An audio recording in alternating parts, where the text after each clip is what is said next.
Good, good. How's the transition gone for you, taking over the room, and how easy has it been?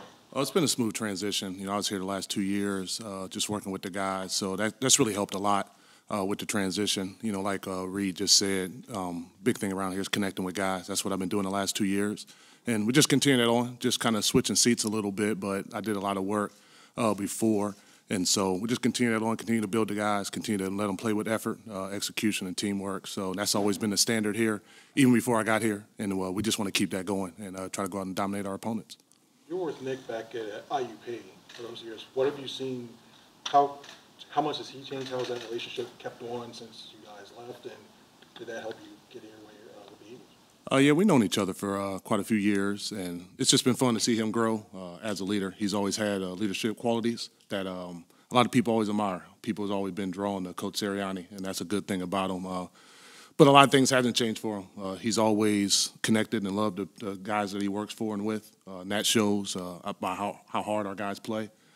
He loved the game of football. That hasn't changed.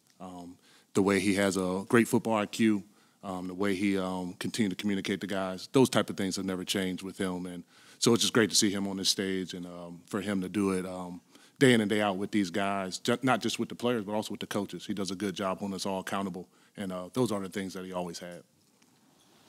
What's the challenge of having? You're going to have some new safeties. Obviously, you have some young guys coming in, a corner, a safety, draft picks. What's the challenge of kind of making sure the whole thing? It's a lot of change, making sure the whole thing is kind of operating by the time the season starts. Yeah, change is just a part of life, and it's a part of the game, and it's a great opportunity for a lot of these guys, just like Reed, Terrell, some of the guys we drafted, like Sidney. We got those guys, Kayvon, who've been in the program for a while now. So it's just an opportunity for them to kind of step up and do what they need to do in this organization. And that's a fun thing. Now there's some areas that haven't changed. We still got Slay, we still got Bradberry. And those guys are leaders, those guys are captains, and so they keep the room going in the right direction. And now it's an opportunity for those other guys to continue to step up. We know Reed played some last year. He did a tremendous job for us when he had a chance to step in.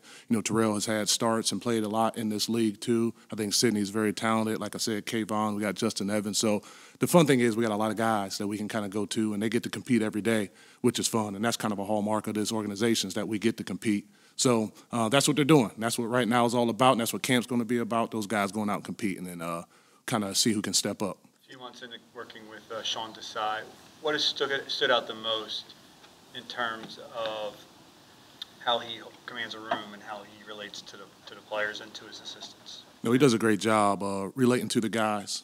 He's a great communicator, and I think that showed probably when you guys get a chance to talk to him too. He does a great job communicating. It's a clear, concise message that he gives to our guys. It's consistent every day, so that's good to work with. You know what you're going to get day in and day out from him.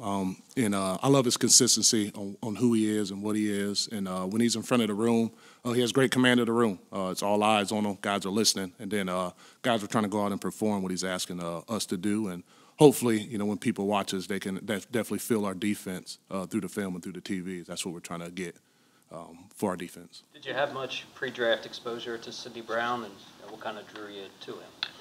Yeah, as we watched his film, back when I was in college, I've known Sidney when he was a younger guy coming out of there. And, he loves the game of football. He does, and he works hard at it. He prepares. He asks tons of questions. And that's on top of the skill that he has. But just his mindset, his growth mindset that he has to want to get better. He's never pleased with where he's at. And those type of things draw you to guys. Because guys who have that type of mindset, man, they're always going to work hard to try to improve. And that's what he does every day. So he's fun to work with. Okay, Zach has not played much in real games because Slay and Bradberry have stayed, and Steven Nelson have stayed healthy. Can he also play in the slot? And, so what about his skill set allows him to do that? Yeah, we try to get some guys to be flexible with their positions, trying to two platoon them a little bit, and that's what we're doing with him. Because he is a good cover guy. And when you go back to watch his college film too, that's what he did. He played a little bit of nickel in there. So just trying to create more opportunities, one, for him to get on the field, but two, just to make sure that we got guys ready to go there. You know, he playing corner, he got quickness. He has a high football IQ. You know, he's able to move and do all the things that you ask a guy in the nickel to be able to do, just like we asked Avante to do. So he has a really good chance to go in there and compete and still play on the outside too, and that's what we like about Zach. As far as Blankenship goes, he came in as an undrafted guy last year. Do you notice any change, I don't know, maybe in his demeanor, the way he came into the facility this year versus when he arrived last year? Yeah, one thing that hasn't changed about Reed is just he's always been a hard worker. He's always been curious, and that hasn't changed for him at all. Now, what has changed is naturally, you know, going out in the field and having the success that he did and taking some lumps that he did. Now he's playing with a little more confidence now that we're out there on the field. But that's what you want from a guy who's been out there and played in NFL games, been out there in the link. You know, you want a guy now to be able to be a little more comfortable in this communication, take charge more. And then like we talked about before, having, you know, changes in the room, he realized, man, this is an opportunity for him to really go and try to snatch this position. And so I love how he competes. I love how smart he is and what he does on the field. And now he's taking that next step to being a leader back there in the back end for us, which is really fun to watch. You mentioned Sidney Brown earlier, but what have you noticed about Keely Ringo, and how valuable is it for him to learn behind guys like Slay and Bradberry especially? It's really valuable. Not so much. I mean, it is out in the field, but especially in the room, in the meeting room. You know, he gets to sit beside Bradberry and Slay and ask them questions, pick their brain, you know, on some of the successes that they had. And those two guys have had a lot of successes in this league. Man, they got well-earned reputations. So he gets to ask those questions, the warts that they have, the scars that they have. So that's been really good. And then to watch how they work on the field, you know, that's the most impressive thing about those two guys is not all the accolades they have, is that they work really hard to get those. And if you watch them out on the field, they go full speed. And so that's why they are who they are. And I think he's really starting to see that and work in that aspect too. And so it's going to give him a bright future in this league. If someone were to put a video at the end of the season of the secondary and say, hey, you know what, that's a DK-led secondary, what attributes would you say that secondary would have? Yeah, like I said, the biggest thing is those guys go out and play with great effort.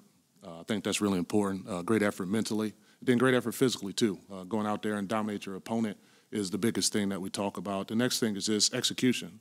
We go out, we know our job, and then we do our job. And that's very big that we do that. Then we help others do their job through the communication. I think the third thing would be just teamwork. Like Coach Sirianni's talked about, connection is big here. So our guys working together, doing 1-11, 11 is 1 is what we're looking for. And then, like I said, that you can feel that these guys play hard and they play physical and they're a violent team is what we're looking for. When the season starts, Slay and Bradberry both be in their 30s.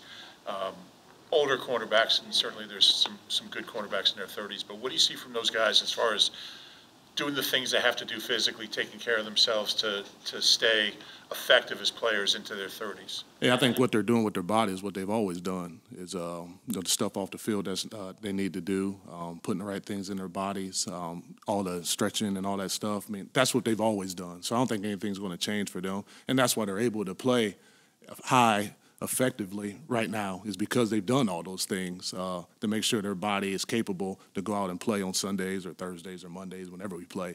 So that's the good thing about them. They're pros. They know how to do that. And the beautiful thing I love about them is that they teach other guys how to do that too, so they can get into their 30s. And like Slay told me today, 30 is the new 20. So he'll be able to play a little longer, hopefully. Communication, you mentioned a couple times, is always big in the secondary. Reed had mentioned what Marcus Epps meant when it came to that kind of stuff. Is it a little bit unique to have corners that have so much experience and safeties directing traffic, or does that help to have guys like Slay and Bradberry? Yeah, I think every situation is different. I think we have been fortunate here to have safeties with experience to help. I know Reed was you know, Marcus really did help Reed last year, so did CJ. So I think being in the room with those guys last year really painted a picture on, you know, how to play. And I think even before that, you know, Marcus was affected by Rodney and Anthony Harris. And I think it just continued to pass itself down. I think that's the beauty of this organization, is when you step in this building, it's just not about you playing well. It's about the next man being able to play well. And that's one of the things I love about this place with Mr. Laurie and even Coach Sirianni, is that it's about connecting and making sure when you're not on the field, that next man is able to play. And so I think that's the big thing, that those guys are now able to go, and Reed's now able to communicate. Terrell's new, but he's able to communicate. Kayvon has been here. He learned from those guys. He's able to communicate. So I'm not overly concerned about the communication that's going to happen in the room. I think those guys will do a good job with it because they've been taught by pros really how to do it. Thanks, guys. Thank you.